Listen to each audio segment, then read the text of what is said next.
The crystal chandelier above table 7 glowed softly, casting warm light across the Rosewood Bistro's most elegant section, where Chicago's elite dined every Wednesday night. Emma Collins balanced a tray of champagne flutes with quiet grace, her red apron crisp, her black uniform immaculate.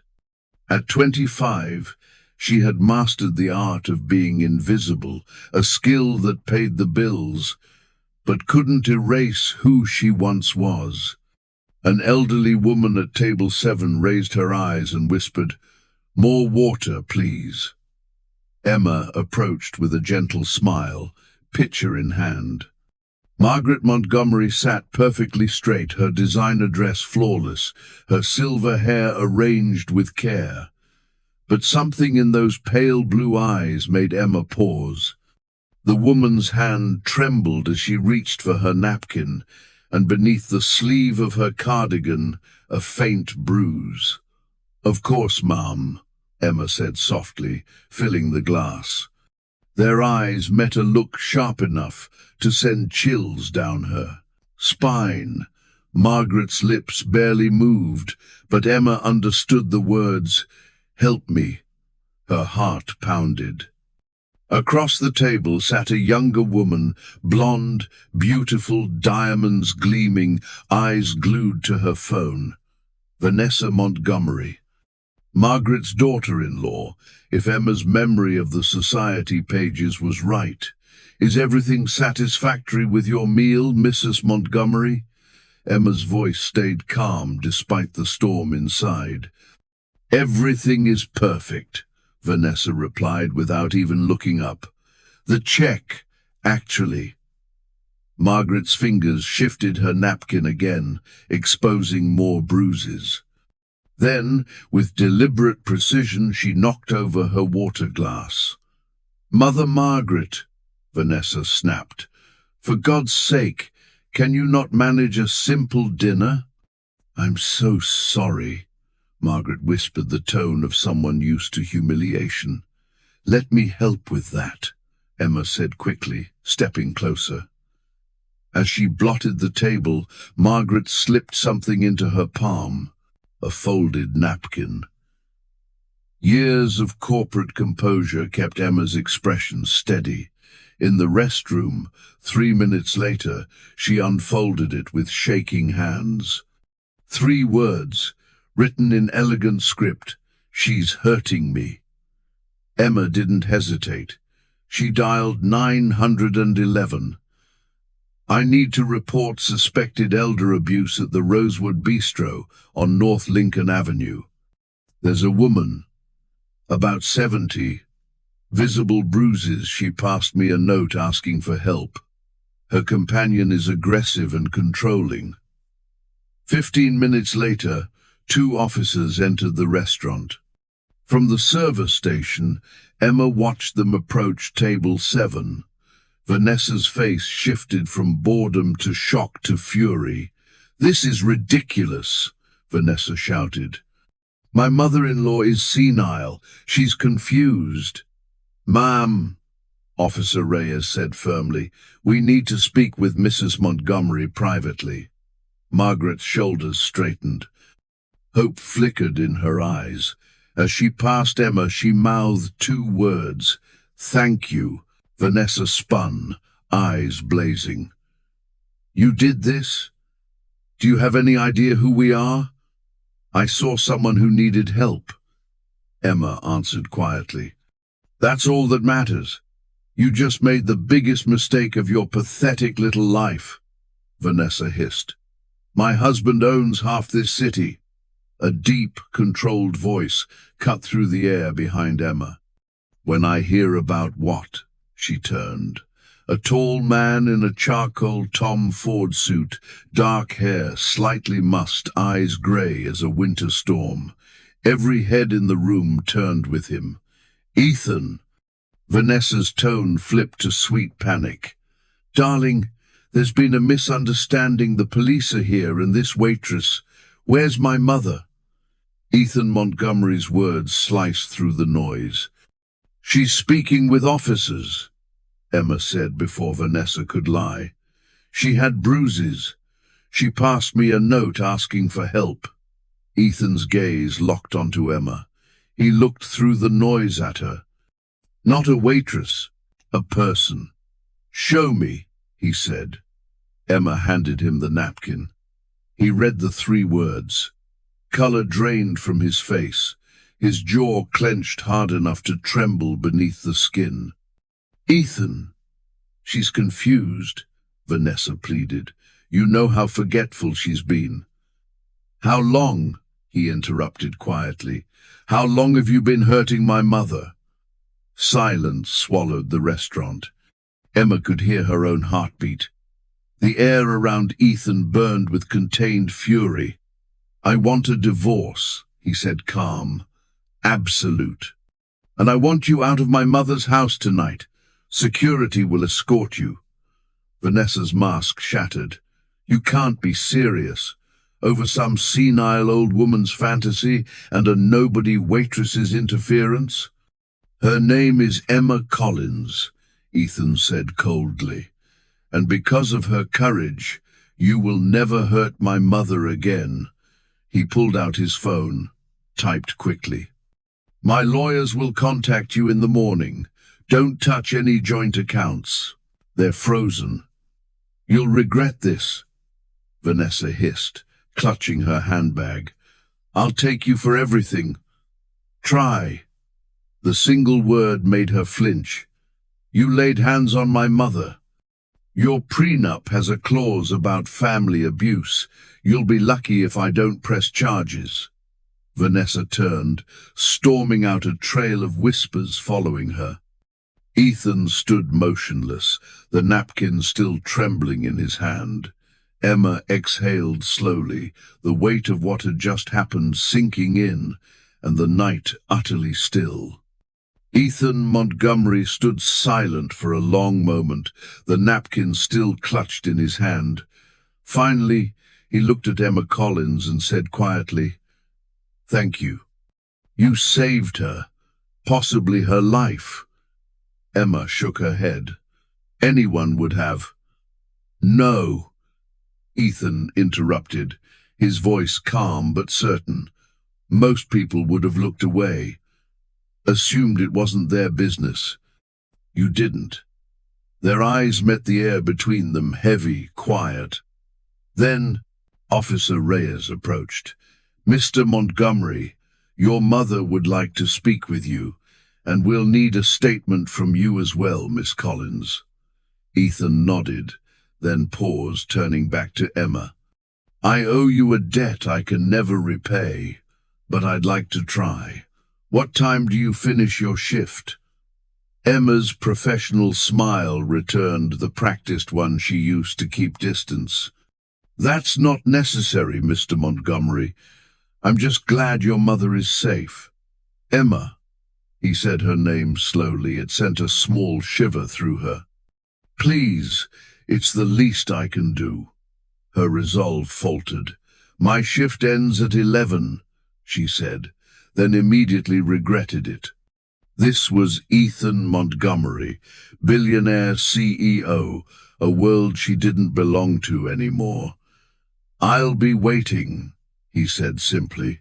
It sounded less like gratitude, more like a promise. Later, as Emma cleared table 7, her hands trembled slightly.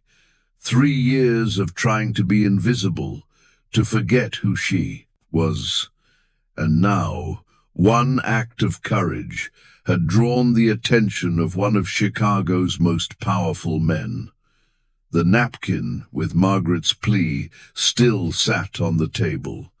Emma picked it up gently, a reminder that even in the brightest places, people could still suffer in silence. Just like she once had, her phone buzzed. A message from her manager, Sandra Brooks. Whatever just happened with the Montgomerys, you handled it professionally. Well done. If only Sandra knew handling billion-dollar clients had once been Emma's world. that she'd lost everything 3 years ago, betrayed by her fiancé and business partner who stole her clients and left her destroyed. But Ethan didn't know any of that.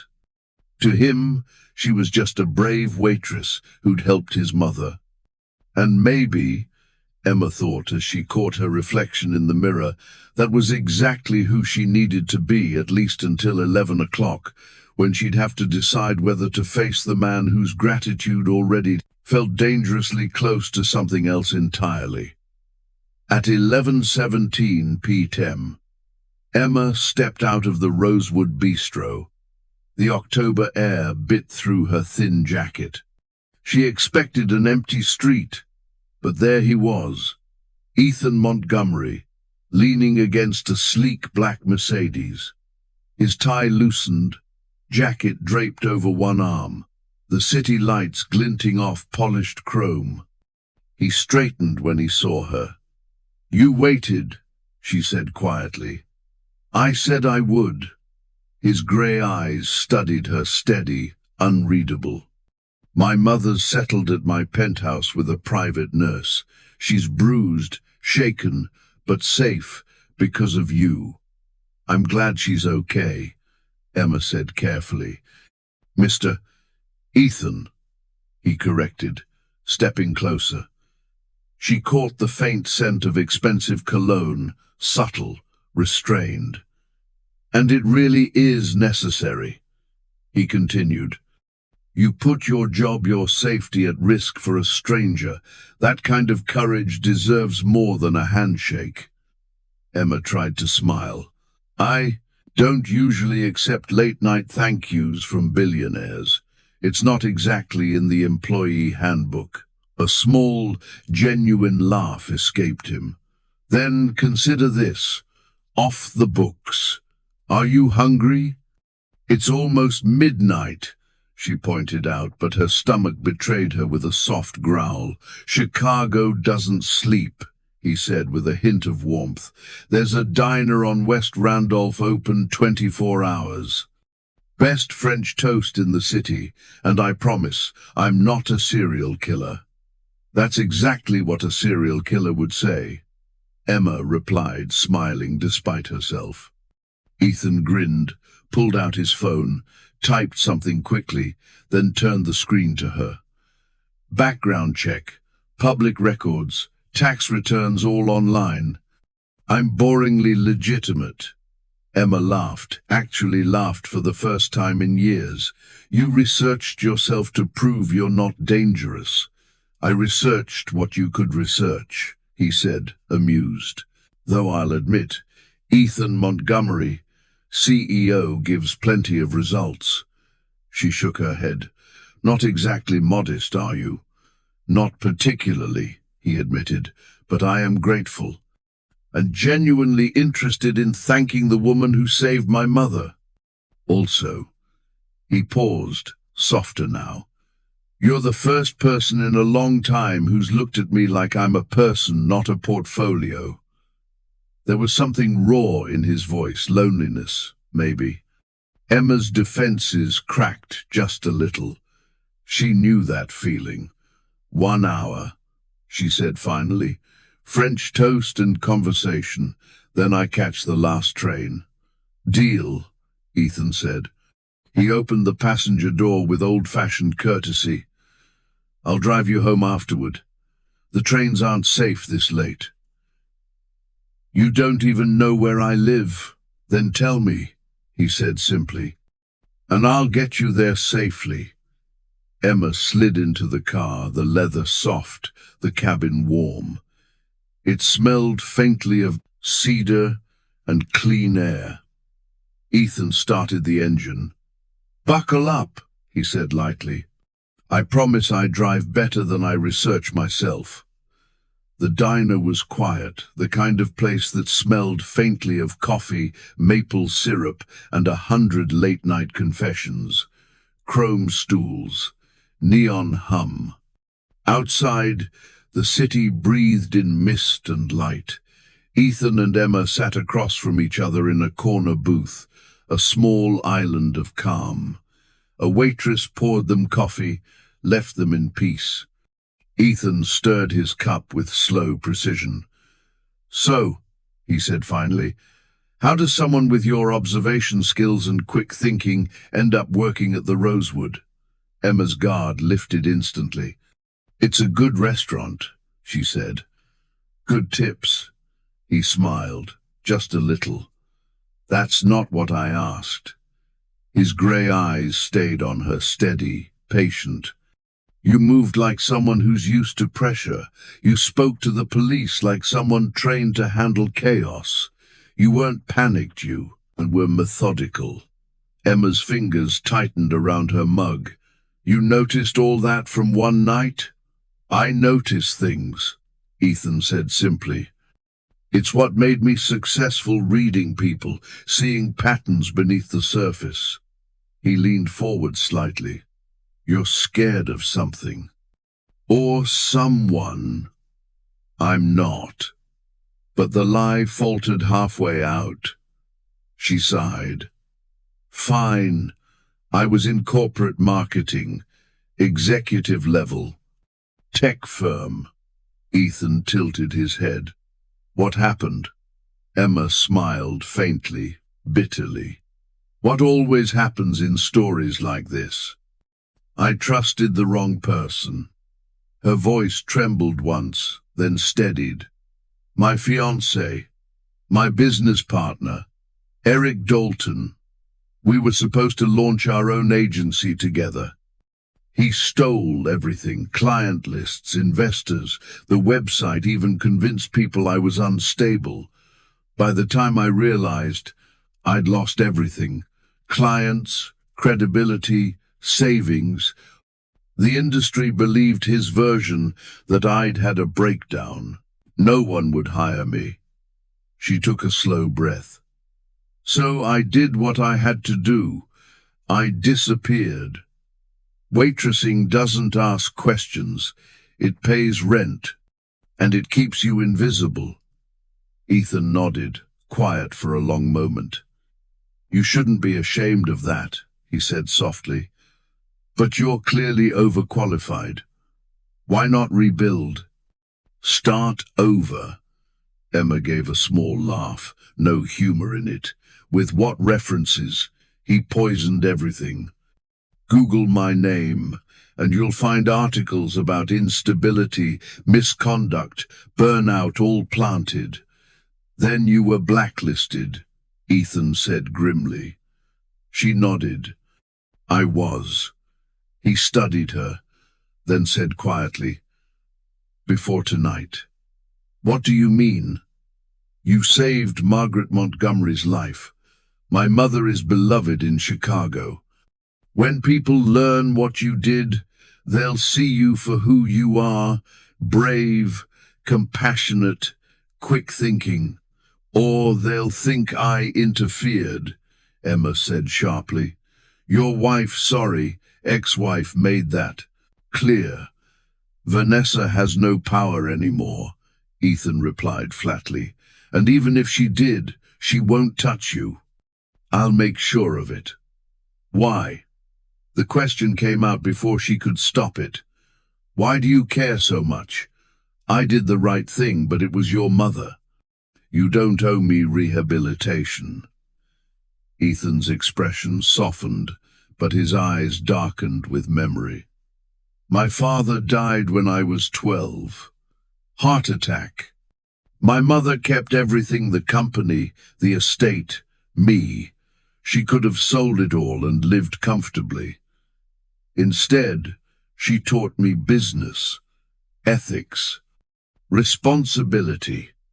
His voice roughened slightly. "I was so busy building empires that I didn't notice my own wife was destroying her. I was blind." "Not your fault," Emma said softly. "Abusers hide their cruelty well. Your wife manipulated everyone." "Maybe," he said, "but you saw what I didn't. A stranger saw what her own son missed. That kind of empathy is rare, especially in my world."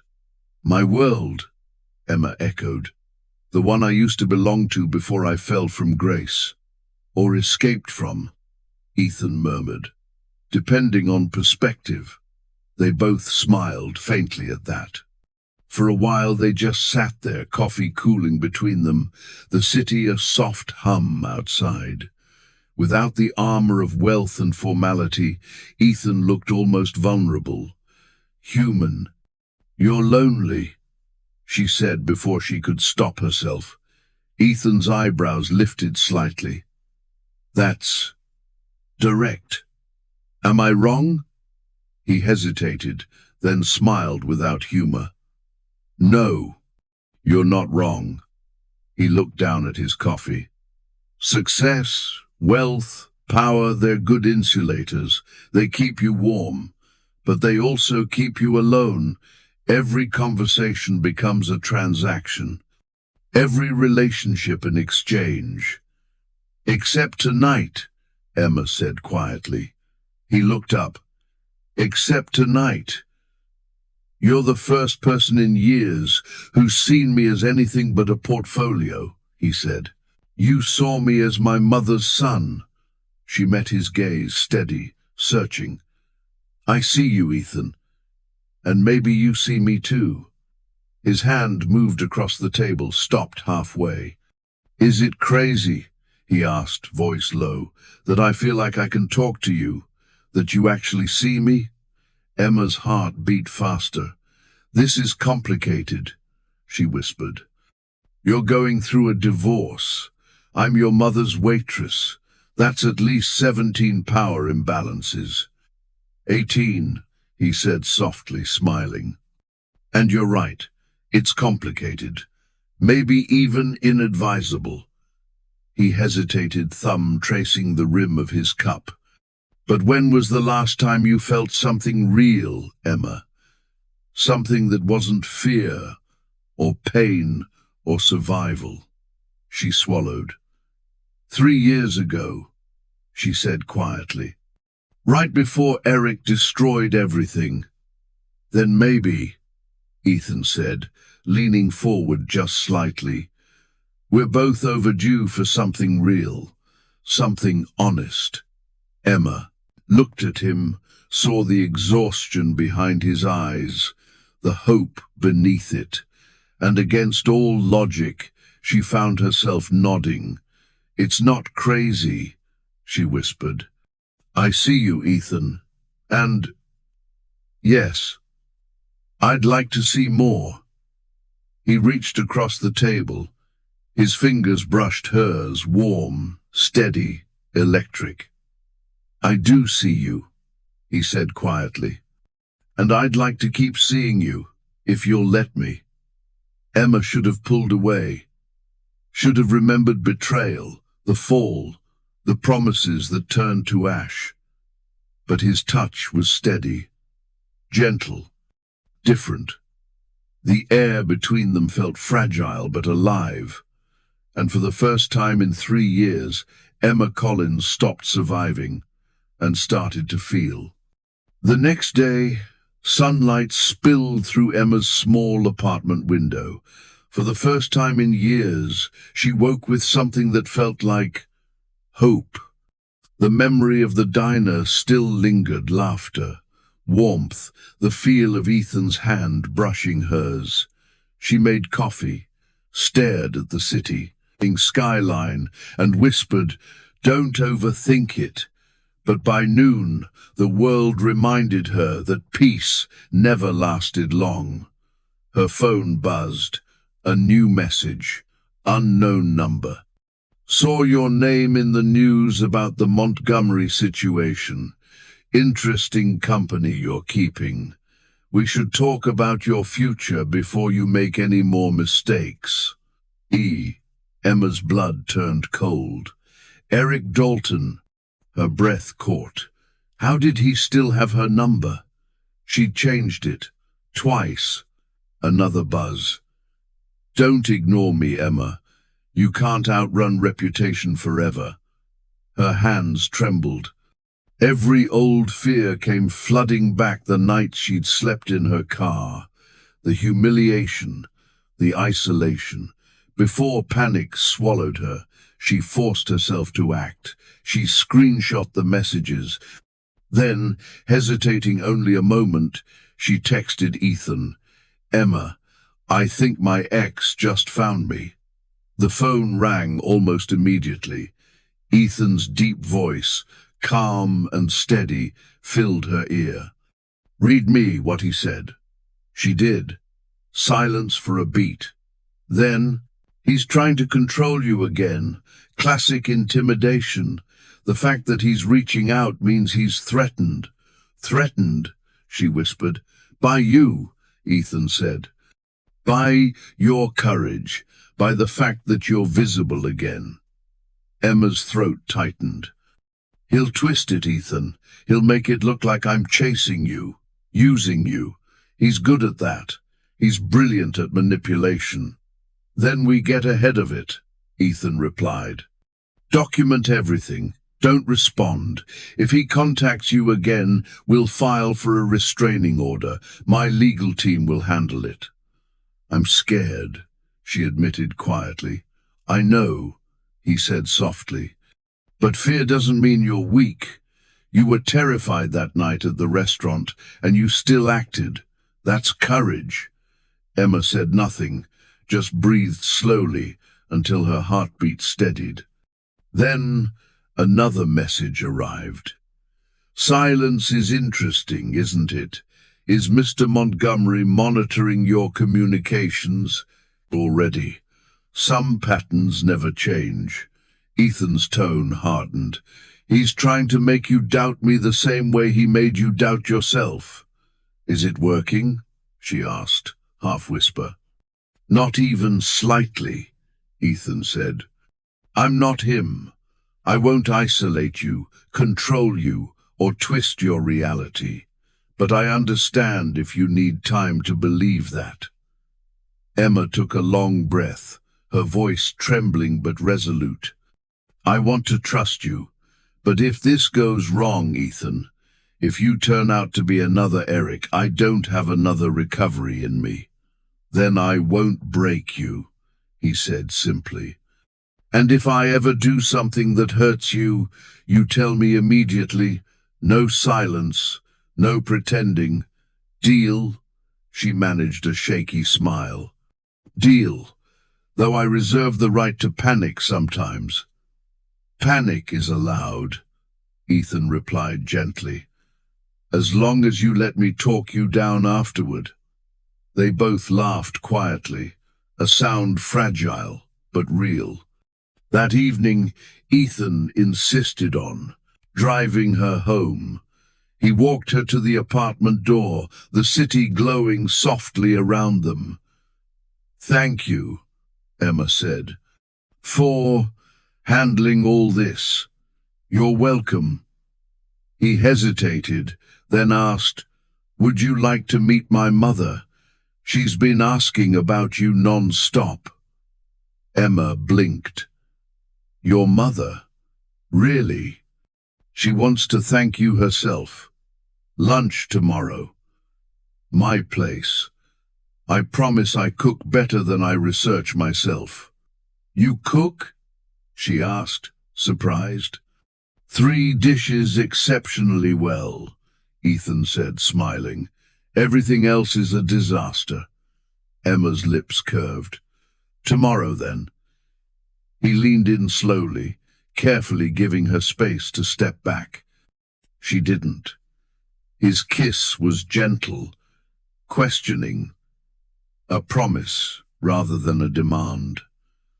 When he pulled away, he whispered against her lips, "Sleep well." "You too," she breathed. Inside her apartment, Emma leaned against the closed door, fingertips brushing her mouth. Her phone buzzed again. Another message from Eric. She didn't read it. Instead, she blocked the number, screenshotted the thread, and sent it to Ethan with a single line. "Evidence documented. Coward silenced." His reply came seconds later. "Proud of you. Sleep tight, brave girl." For the first time in 3 years, Emma slept without nightmares. But somewhere across the city, Eric Dalton stared at his blocked status and smiled coldly. "She always was predictable," he murmured. "She'll run to her billionaire protector just like I knew she would." And in the quiet of that thought, he began to plan his next move. The next morning, soft piano music played in the background as Emma tied her hair in the mirror. Her reflection looked calmer than she felt. Lunch with Ethan Montgomery and his mother, Margaret Montgomery, the woman she had saved. She took one last deep breath, grabbed her coat, and stepped into the autumn sunlight.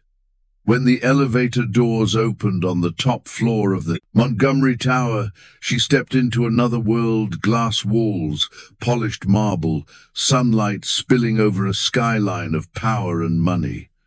Ethan met her at the entrance, sleeves rolled up, apron tied loosely around his waist. "You weren't kidding about cooking," she said, smiling. He grinned, half embarrassed. "I told you. 3 dishes only. Today's menu, my mother's favorite: lemon risotto, grilled vegetables, and chaos." She laughed softly, nervously. "You sure you're ready for this?" "I was born in boardrooms," he said, "but I've never been more nervous than introducing my mother to the woman who saved her." Emma's smile faded into something gentler. "She doesn't owe me anything." "Neither do I," he said quietly, "but I still feel like I do." They turned as a warm, elegant voice called from the living room. "Is that her, Ethan?" Margaret Montgomery stood by the window, sunlight outlining her silver hair. No bruises, no fear, just quiet dignity. Emma approached, heart pounding. "Mrs. Montgomery." "Oh, please," the older woman interrupted. "Call me Margaret, or Maggie, if you want to sound like family." Emma hesitated, then smiled. "Maggie it is." Margaret took her hands gently. "You saw me when no one else did. You believed me when no one dared to ask. That kind of bravery can't be repaid, but it can be honored." Emma blinked back emotion. "I just did what anyone should." Margaret shook her head. "No, most people don't, and because you did, I'm alive and free." Ethan placed the risotto on the table, breaking the heavy silence with a smile. "All right, no more crying before lunch. I worked hard on this." Margaret chuckled, touching his arm. "You always did get your hands dirty when it mattered most." As they sat down, the conversation flowed easier. Margaret asked about Emma's background, not as an interrogation, but as curiosity laced with warmth. Emma told the story, not every painful detail, but enough. Corporate life, betrayal, rebuilding. Margaret listened, nodding slowly. When Emma finished, Margaret reached across the table. "I was CEO of Montgomery Industries for 15 years after my husband died. I've seen talent, courage, and integrity, but rarely all three in the same person." Emma's cheeks flushed. "I don't know what to say." "Say yes," Margaret replied. "To what?" "To a job," she said simply. "Community outreach, public relations. I want you at Montgomery Industries, where people like you can make change that matters." Emma froze. "Mrs. Montgomery, Maggie, I can't. It'll look like favoritism. People will think that you're capable." Margaret smiled. "I hope so." Ethan leaned back, watching quietly, pride flickering in his eyes. "She's not wrong, Emma." Emma took a slow breath. "I need to earn it properly. Not as the Waitress who saved a billionaire's mother. Margaret nodded, approving. Then prove it. Start tomorrow. Let your work speak louder than your story. Ethan smiled softly. You always said you wanted a second chance. Emma looked between them, the offer, the trust, the warmth, and finally whispered, All right, I'll do it. Margaret squeezed her hand gently. Good. You deserve to rebuild, and I could use someone who reminds me what integrity looks like. Lunch flowed into laughter, and laughter into ease. For a brief, perfect afternoon, the walls around Emma's heart softened. Maybe this time the world was giving her a way back, not through pity, but through purpose. Later, as she left the tower, Ethan walked her to the elevator. First day tomorrow, he said. Are you ready? Emma smiled. Not even close. He chuckled. Honesty. I like that.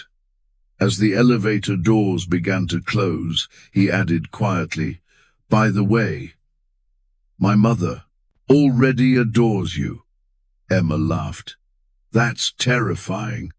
The doors slid shut, and she couldn't stop smiling all the way down.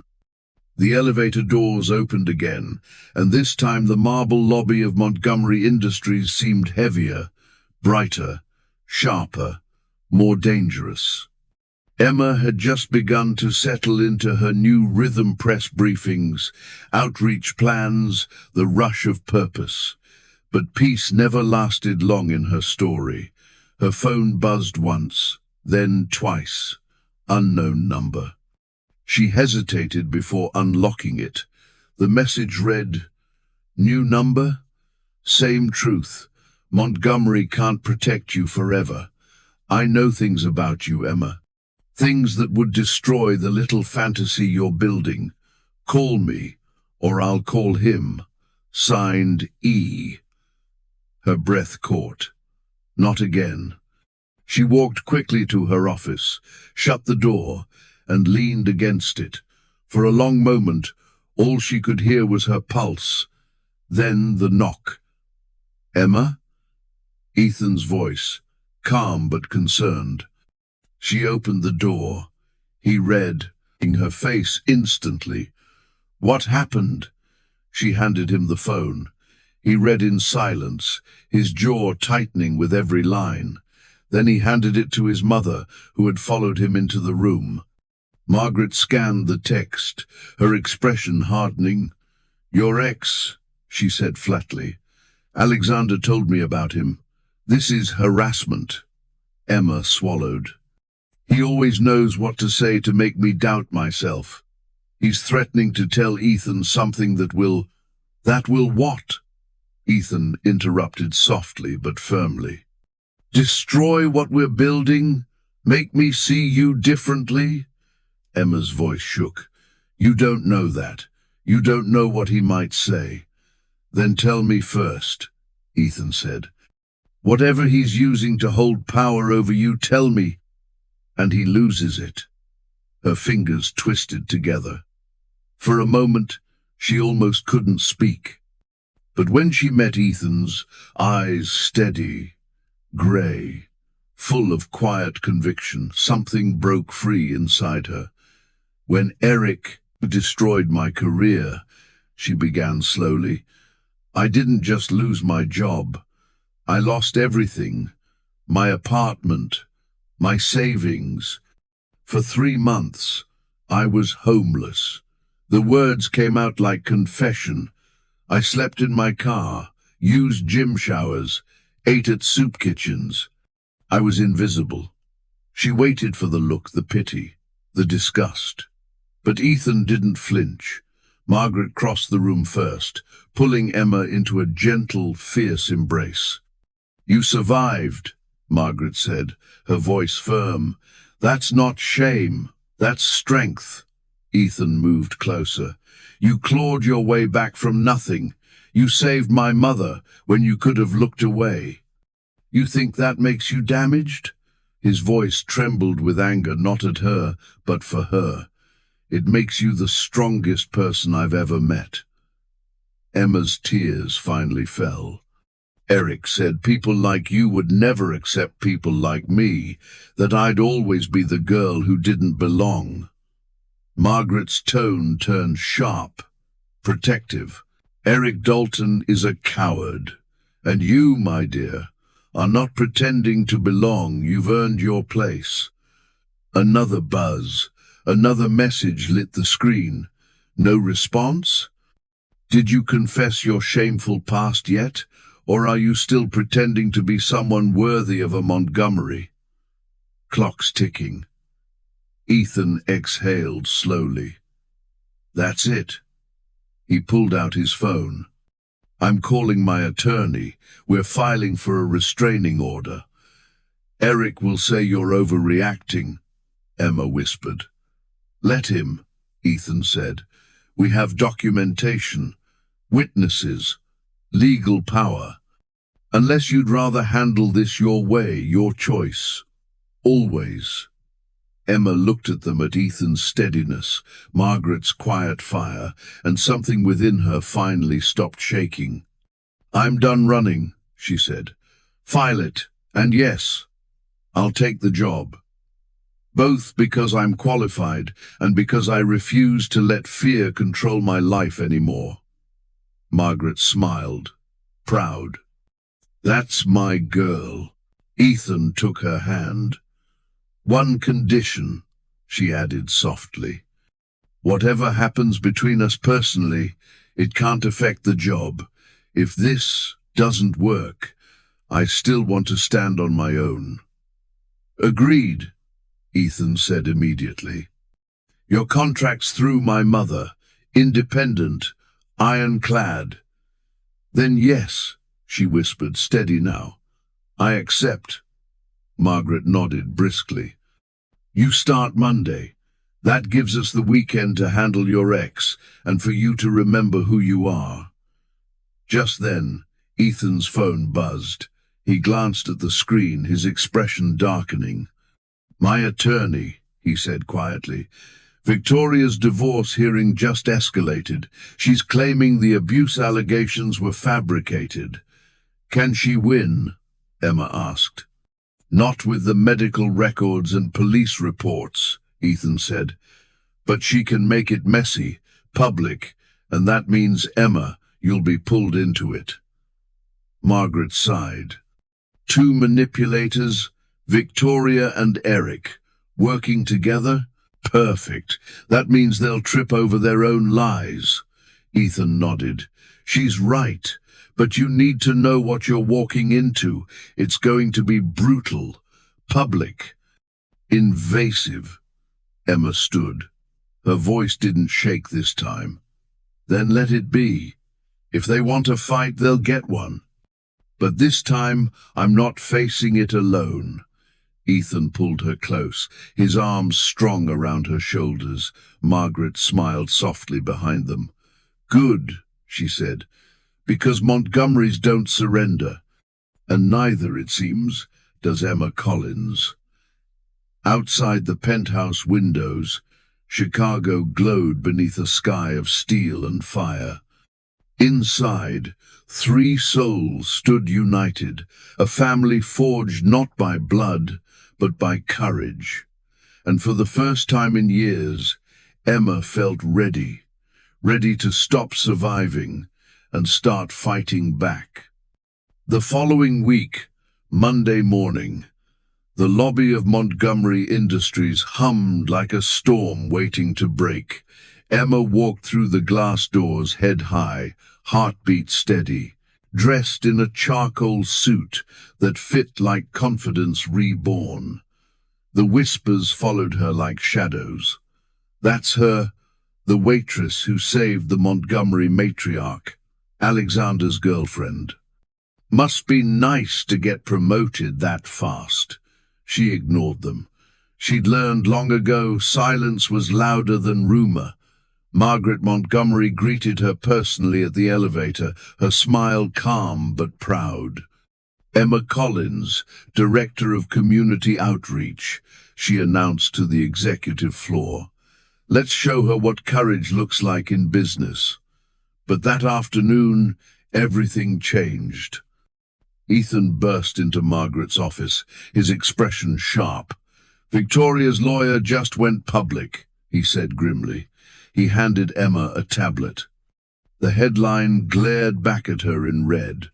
CEO's girlfriend, accused of manipulating family fortune, ex-executive with mental breakdown, resurfaces as heroine. Her stomach dropped.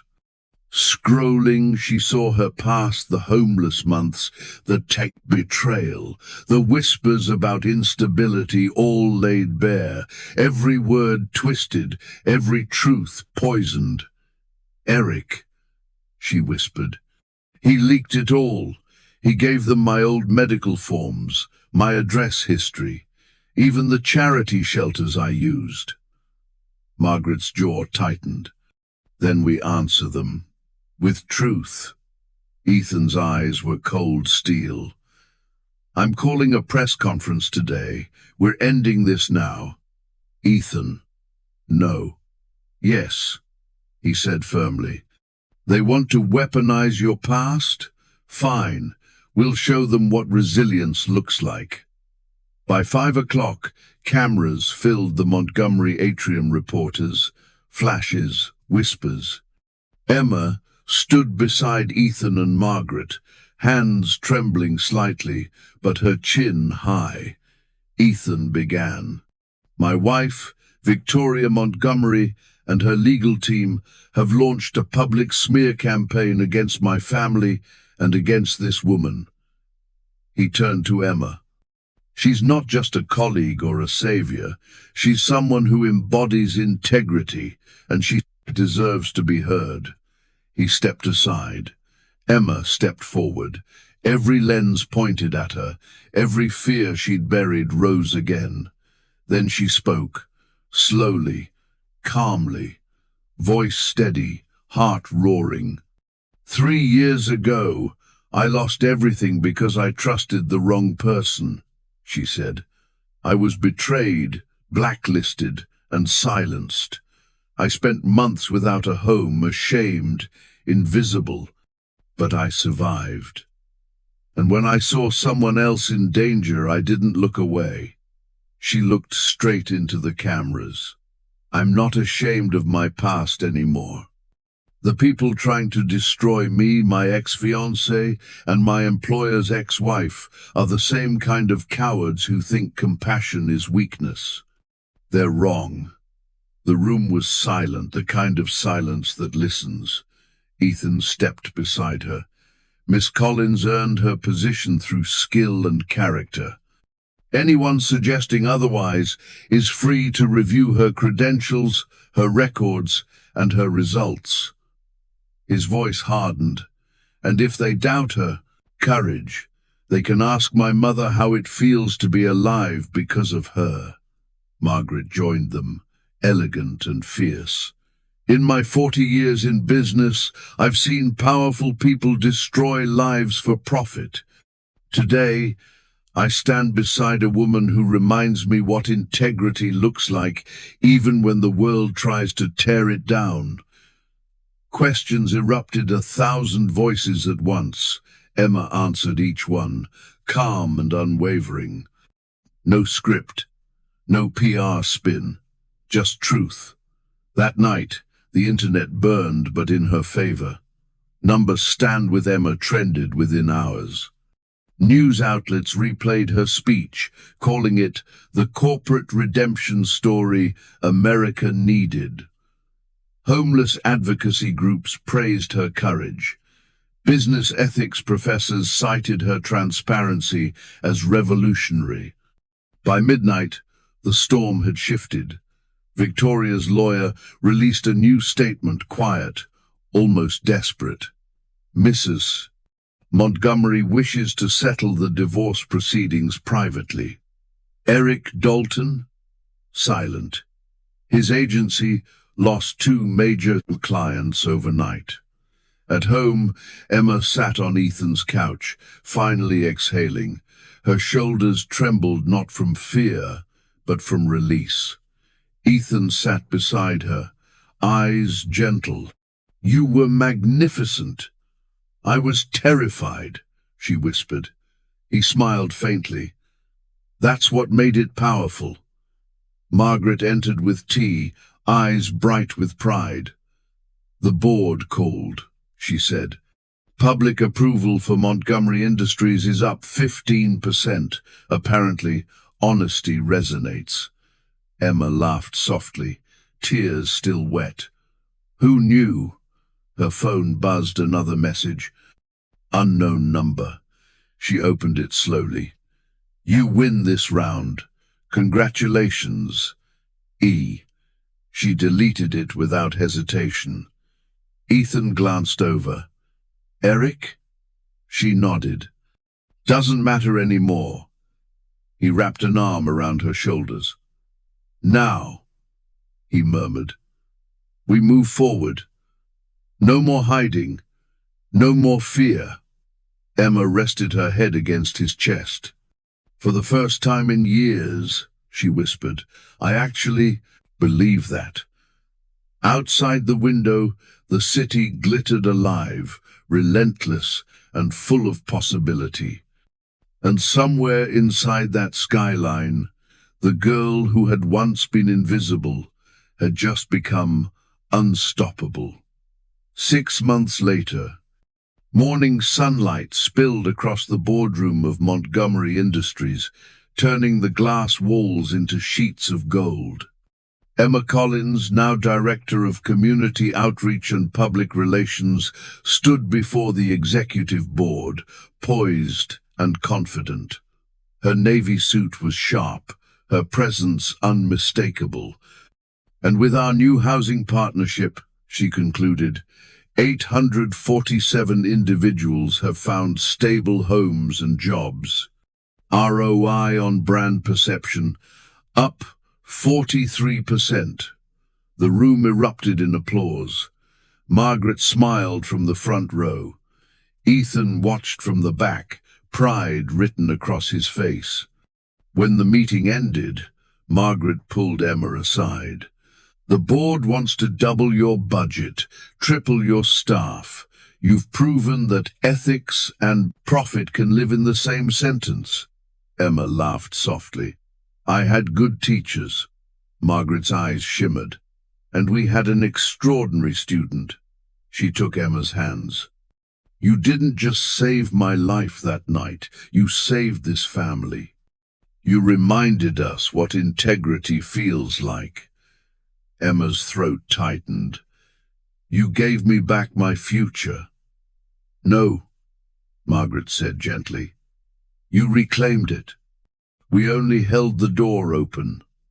That evening, Ethan took Emma to the same little Italian restaurant in Wicker Park, their first date spot. The candles, the music, even the same corner booth. Except this time, the air felt different, lighter, full of peace. "I have news," he said, eyes warm. "Victoria's divorce was finalized today. She signed the settlement, agreed to stay out of our lives." Emma exhaled, a slow, grateful breath. "How do you feel?" "Free," Ethan said simply. "And ready for what's next." He reached across the table, fingers brushing hers.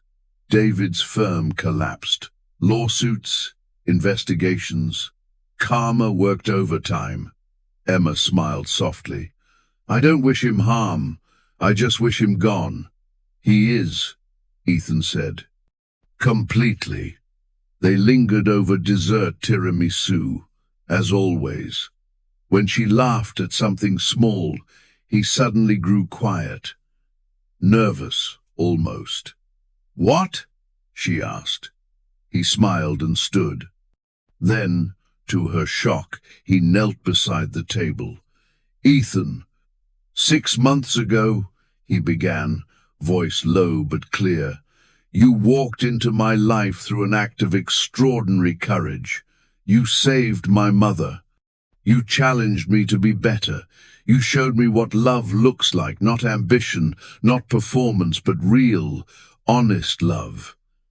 He opened a small velvet box. Inside, an emerald-cut diamond gleamed under the candlelight.